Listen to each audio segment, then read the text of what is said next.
So this video of false ceiling is in continuation to video number 1, video number 2. So this is third in the series. इसमें हम लोग start करेंगे number 1 से. Number 1 में हमने क्या कोशिश करी है शो करने की कि जब दो टेपर्ड बोर्ड आप दिखा सकते हैं स्केच के अंदर में. यस. सो टेपर्ड बोर्ड होने की वजह क्या होती है कि उसमें फिलिंग करी जाती है. फिलिंग करने के बाद ऊपर से टेपिंग करी जाती है सो दैट जॉइंट्स दिखाई ना दे. Got the point? उसका ब्लो अप हमने यहाँ पे बनाया. Yes, tapered edge. इसके अंदर देख सकते हैं टेपर्ड एज है बोर्ड की जिसमें फिलिंग करी गई है. देन टेपिंग होती है. सो इसको कहते हैं filling and taping of the gypsum board. So this gypsum board can be used for the wall cladding, drywall lining, partition and fall ceiling. So जब भी ऐसी सिचुएशन हो जहां पे आप जिप्सम शीट को यूज कर रहे हो तो वहां पे आपको चूज करना होगा कौन सा, टेपर्ड एज शीट या स्क्वायर एज. स्क्वायर एज वहां जाएगा जहां पे जॉइंटिंग ना हो, जहां पे दो बोर्ड आपस में कनेक्ट हो रहे हो वहां पे आपको टेपर्ड एज ही लेना होगा. अदरवाइज आपको वहां पे क्रैक या लाइन दिखाई देगी, crack line. Got the point? Yes, sir. So the first point was related to taping and filling. Yes, sir. और filling and taping. Yes. जिसमें पीछे में दिखा सकते हैं वॉल है. वॉल के बाद में फरिंग चैनल वर्टिकली पोजीशन किया जाता है सर्टेन डिस्टेंस पे 2 feet, 2.5 feet, 3 feet and then after 12 mm gypsum board. ठीक है. Now point number 2, tile ceiling. आप डेमो में दिखाएंगे. सो आप पहला जो डेमो है ए, उसमें आप यहाँ पे ये पिक कीजिए, दिखाइए. यहाँ लीजिए. हाँ, इसको लाइए सामने. ठीक है, वेरी गुड. ऐसे दिखाइए. तो ऐसे करके हम लोग पोजीशन करते हैं जिप्सम बोर्ड को. सो टी ग्रिड में जिप्सम बीच में होता है. ठीक है. अब आप इसको अलग अलग करके दिखाइए. निकालिए. ऐसे नहीं, आप उस पर टी लगा के टी पे रख के, हाँ टी पे रख के दिखाइए. Very good. दूसरे साइड में भी टी रख के दिखाइए. हाँ. सो ऐसे दिखाइए. हाँ ठीक. ये रिफ्लेक्टेड सीलिंग प्लान में ऐसे ही कुछ लुक आएगा. सो देख सकते हैं जो 2 and 2.5 mm जो थिकनेस है इसकी टी की जो थिकनेस है वो सिर्फ नज़र आ रही है. आप उसको ऐसे डेमो में दिखाएं, टाइल लगा के दोनों तरफ लगा के और होल्ड करके रखें. हाँ, क्लोज लाइए. ऐसे दिखाइए, ऐसे. हाँ. सो आप देख सकते हैं जहाँ पे आपकी फिंगर है ये वाला टी पार्ट बोर्ड से लगभग 2-2.5 mm नीचे को है. सो एक सिचुएशन ये होती है. दूसरी सिचुएशन में आप वहाँ दिखाइए एज टाइप में. एज टाइप लेंगे स्क्वायर टिग्युलर. अब इसका स्क्वायर ट्यूबुलर साइड दिखाइए इस बोर्ड का. ये है स्क्वायर ट्यूबुलर साइड. कौन सा साइड? Square tubular. हाँ, पहले तो स्क्वायर ट्यूबुलर दिखाइए होता क्या है. एल बना हुआ है. अब एल के अंदर टी जाता है. एल के अंदर टी जाएगा ऐसे.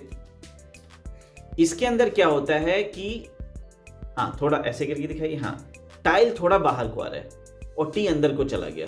सो टी रिसेस में चला गया और टाइल समवॉट बाहर को है 3 mm 2 mm. सो एक सिचुएशन ऐसी भी होती है. So eight times T is out and tile is in. और कभी कभी ऐसा होता है कि tile is out and T is in. So ये सिचुएशन स्क्वायर टेग्युलर को दिखाइए सेक्शन में. स्क्वायर टेग्युलर नीचे एज टाइप में. यहाँ देखिए टी हमारा अंदर को होता है और टाइल थोड़ा बाहर को. डिपेंड करता है कि टेग्युलर कितना ज्यादा डेप्थ बना हुआ है. डेप्थ दिखाइए. डेप्थ वो डेप्थ नहीं जहां पे टी एंड हो रहा है ना वहां पे ये. हाँ. सो वहां पे अगर टाइल में डेप्थ ज्यादा है तो नीचे को हैंग करेगा क्या, टाइल. अगर वो डेप्थ कम है, उतनी ही डेप्थ है जितनी थिकनेस है टी की, तो बिल्कुल लेवल में आएगा.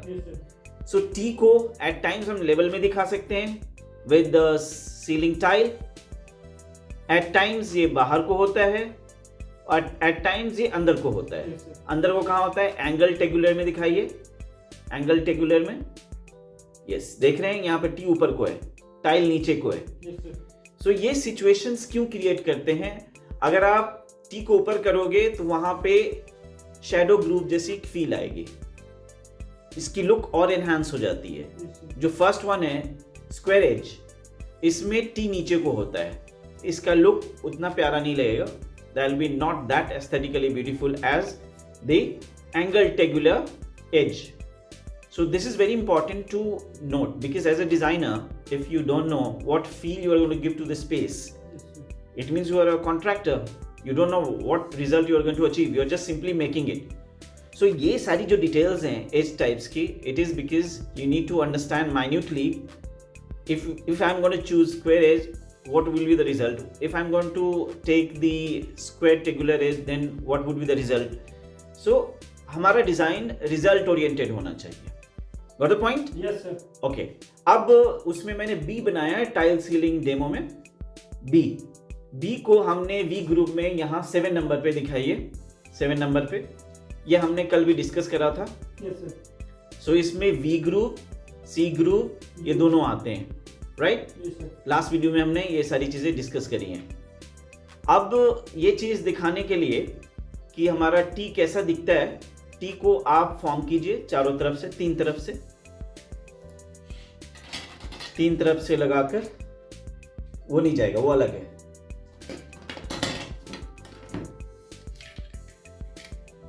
जो बेंड किया हुआ है वो सीधे वाले में जाएगा. यस, ठीक है, वेरी गुड, ठीक है. हाँ, अब ऐसे करके दिखाइए. सो ये हमारा लुक होता है. आप देख सकते हैं कि black line is the groove there, it's V groove, और बीच में हमारी जिप्सम टाइल या मिनरल टाइल लग जाती है. सो टाइल सीलिंग में this is the beauty. Groove देख सकते हैं how it looks. It is looking nice, contrasting with white colour. आप ऐसे ही रखो, ऐसे ही रखो. It is really giving nice contrast with the black V groove. So T grid use करने से आपको लाइन की, चेकर्ड लाइन की भरमार दिखेगी. कहाँ? सीलिंग में. Yes, sir. So if you want such kind of look, then you can use V grooved or C grooved. C grooved. You can show this. This is C grooved. Profile में दिखाइए ऐसे. हाँ, देखिए ये C grooved है. So ये भी use कर सकते हैं हम लोग. So this gives really nice look to tiled ceiling. Yes, sir. अब हम बात करेंगे पॉइंट नंबर 3 की. पॉइंट नंबर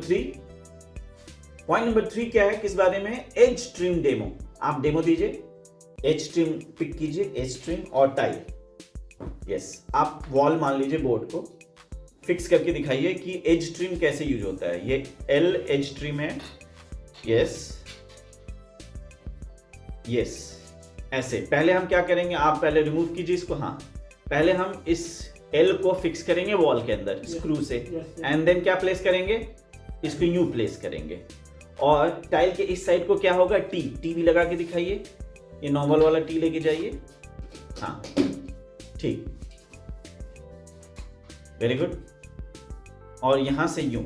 अब इसको क्लोज करके कैमरे के पास लाके दिखाइए क्या हो रहा है. सो एंडिंग पे क्या हो रहा है, ऐसे रखना है हमने. एंडिंग पे हमारा ये एल आ रहा है, एल ट्रिम. Yes, sir. और बीच में क्या है, टी. सो ये टी बार बार रिपीट होता रहेगा सर्टेन डिस्टेंस पे. Yes, sir. अगर ये टाइल है 2 feet by 2 feet, so every 2 feet this T is going to be repeated. और ये ट्रिम कहाँ लगता है, चारों तरफ दीवारों में, राइट? सो इस डेमो से हमारा point number 3 is clear. Now put it there. अब हम बात करेंगे 4th नंबर. This is very important. Why not POP? जैसे कई बार लोग कहते हैं why you against POP, plaster of Paris. Actually POP में प्रॉब्लम क्या है, आप दिखा सकते हैं. सेक्शन फ्रेमिंग होती है, chicken wire, and then POP नीचे से फिनिश कर दिया जाता है. इसका आंसर है कि due to repair and maintenance, अगर आपको ऊपर में केबल, वायर, डक्ट्स, किसी तरह की कोई भी वायरिंग की रिपेयरिंग, इलेक्ट्रिकल वर्क की रिपेयरिंग, या हमारा ये एसी की रिपेयरिंग, किसी तरह की कोई लीक है, कुछ प्रॉब्लम है, सो पीओपी के केस में कंप्लीट उस एरिया को खोलना पड़ता है, ब्रेक करना होता है. और देन आपको रिकंस्ट्रक्ट करना होता है. So this is very expensive. That is why we should avoid POP if you are going to have smoke detector, heat detector, if you are going to have sprinkler, if you are going to have AC ducts, cables, wires, etc. So वहाँ पे आपको POP देखने को नहीं मिलेगा. हमारे यहाँ एक ट्रेंड है कि people are doing everything in POP, all the ceilings in POP, thinking that okay this is for just aesthetic purpose. So अपने यहाँ जितनी भी चीजें हो रही हैं aesthetic purpose से, that is why people are using POP. Yes, sir. If you are having all the services inside your false ceiling, the plenum area of the false ceiling means the space between false ceiling and the soffit, the structure, that space is called plenum. Yes sir. So उसमें सारी की सारी service system अगर लगे हो तो उस case में POP is not a good answer. That is why in big infrastructure POP is totally avoided. Yes sir. POP एक कह सकते हो एक रीजनल ट्रेंड है. Getting my point? Yes. It's a regional trend. ये कोई नेशनल इंटरनेशनल लेवल पे use करने की चीज नहीं है, because we need lot many types of services, security system in the fall ceiling. So these things are installed inside the fall ceiling plenum area. That is why POP is not recommended from my side. दूसरा problem, access panel. What is access panel?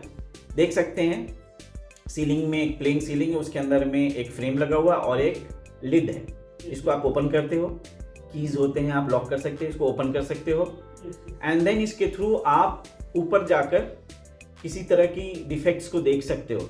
Whether the defect is in the duct, pipe, wiring, AC ducts etcetera, वो चीजें detect कर सकते हो, even repair भी कर सकते हो. सो ये कई जगह पे इंस्टॉल करी जाती है एक्सेस पैनल. ऐसी पोजिशंस पे wherever you have the points of repair of electrical things or maybe air conditioning or maybe security system, so वहाँ पे हमें access panel लगाना होता है.